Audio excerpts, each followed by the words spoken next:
SprayingRate.com. Hey everybody, it's me again. Just going to let y'all know I got a few parts in, a few that I can get this year. And I said in the last video, I'm going to start with the springs. So I got the front springs in and the new rear spring for the passenger side. So I'm going to be working on that, getting those in. Racing starts next Friday. Unfortunately, I will not make that race. My wife is having some non-emergency surgery. It's just more of a preventative thing, and I need to spend time with her. So, gonna miss the first night. Not a big deal. I'm pretty sure I'll miss a couple of nights, but yeah, I'm gonna work on the car, get the springs in, and I went with the True Coil from Speedway for two reasons. One, I already had a True Coil for the new one that I bought for last season. But I also chose True Coil because the price range was good. It is definitely affordable, and it doesn't matter what spring rate you get, it's all the same price. Like the two fronts, both the same price, different spring rate. The back were a little bit higher because they're a little bit bigger spring, but that's the only price difference. And they start from like $39 to $49. So yeah, I mean that's why I chose True Coil. That's why you'll see the purple springs here in a minute. But yeah, I already got one side done because I wanted to make sure I remembered how to put it back together. So got that side spring in, not totally buttoned up all the way, but I do have it in. As you can see, right in there, the new coil.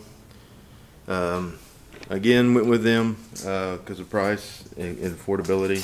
Not saying that the other ones are outrageous. It's just saying that I'm extremely budgeted this year, so I have to kind of watch every penny that I spend.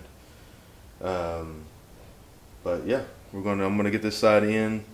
I'll let y'all see that a little bit. I'm gonna not try to talk too much in that. I want y'all to be able to just kind of see step by step.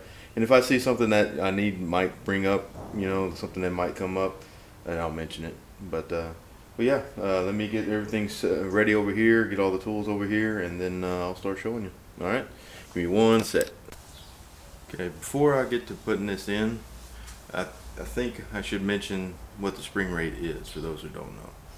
What a spring rate is that each spring, be it in the front right, front left, rear right, rear left, they have different weights of like resistance. Like for this setup here, I didn't know exactly what to go with, so I end up going to like forums, and I end up checking some of the books and stuff, and found about an average weight to start at.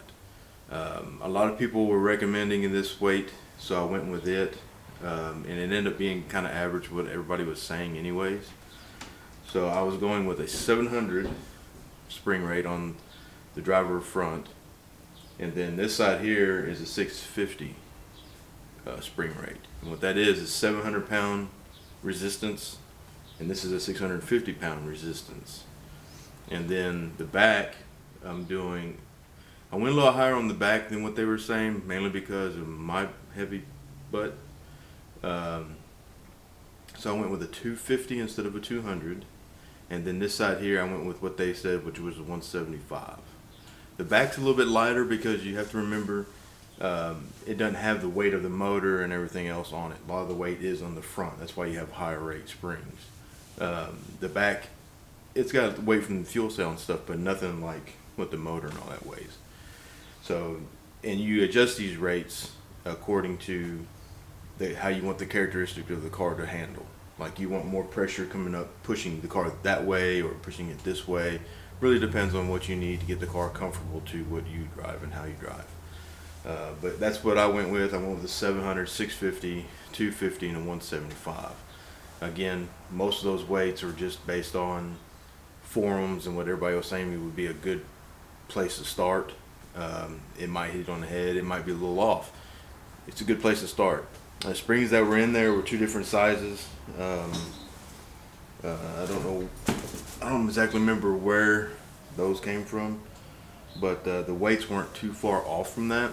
But the diameters, the way they fit in these spring holders were way different.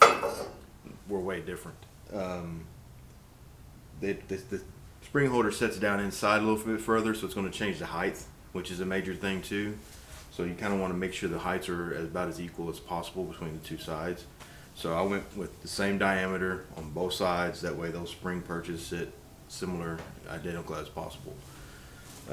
But yeah, let me get the camera down here to where y'all can see.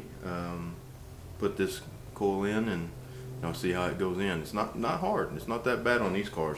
Now, if you were doing your everyday driver, it'd be a lot harder. These springs are a lot taller in stock vehicles, and so most vehicles now are doing actual strut, coilover struts, which you have to have special compressors and stuff in order to get those off. But on any of the old stock passenger cars, like 80 model Cutlasses and stuff, the springs were way taller, and they were dangerous to pull out. But these cars have been modified so much that these springs aren't near as tall, and they're not near as dangerous. So you'll actually see how easy they are to get in and out here in a minute. All right. So again, give me one more sec, and I'll get the camera down there, and y'all can see what's going on. All right. Hold on one sec. All right. Shiny new spring, and I want to make sure that this the numbering and lettering here is facing outward. So we're going to put the spring perch in. Push it up there. Find out where that deal is. There it is. Now we got to line this up, the spring perch here, this little bucket here, with the screw for the weight jacks. So line up. We're going to start jacking her up.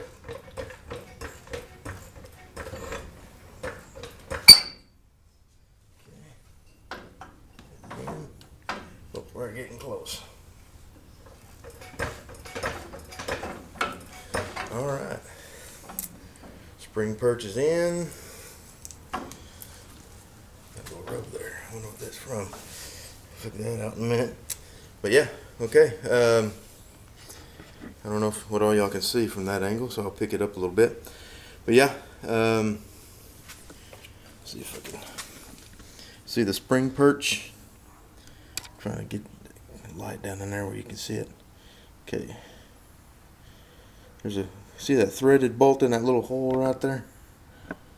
That's down in the spring perch there. And what that does is the weight jack. It allows me to apply additional pressure to the new spring.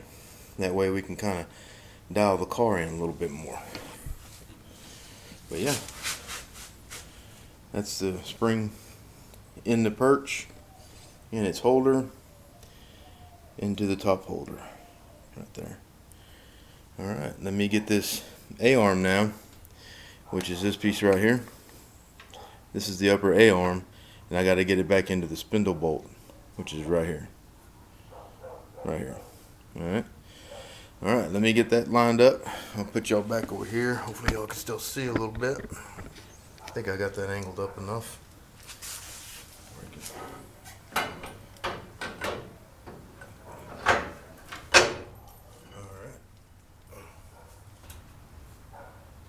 Now these right here, if you haven't put these on before, you want to make sure these are really tight. Because you definitely don't want any of this coming apart on you, because you will not have a very good night.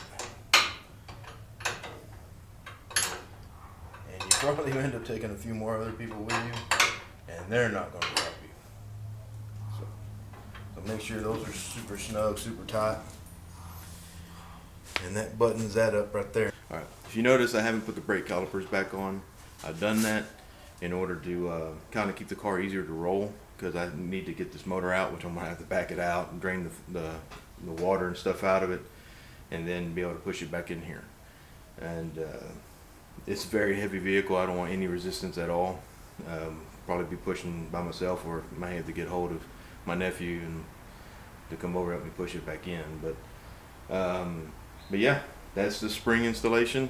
The rear spring, I think I've showed that before. I'll go through the videos and find out.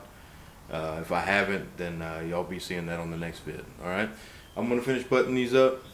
I'm going to put the wheels on, kind of set the car down, see where the ride height is, and then we'll do what we can, little by little, bit by bit, but never give up. Thank y'all for watching. I hope this could help somebody or making somebody understand, what the process is. But yeah, and we'll get it on the next video with the rear spring, if I haven't done it already. If not, y'all be seeing me try to get the fuel cell out, because we got to get that changed out. I don't have it yet. For some reason, the measurements I'm getting off of this one isn't matching any of the other measurements in the books, so I'm gonna have to probably make a new hanger for it or something, but we'll cover all that in the next. All right, so again, thank you for watching. If you know somebody that might be interested, might show them, give them a look, see if they like it. But always guys, thank y'all so much for watching, and remember,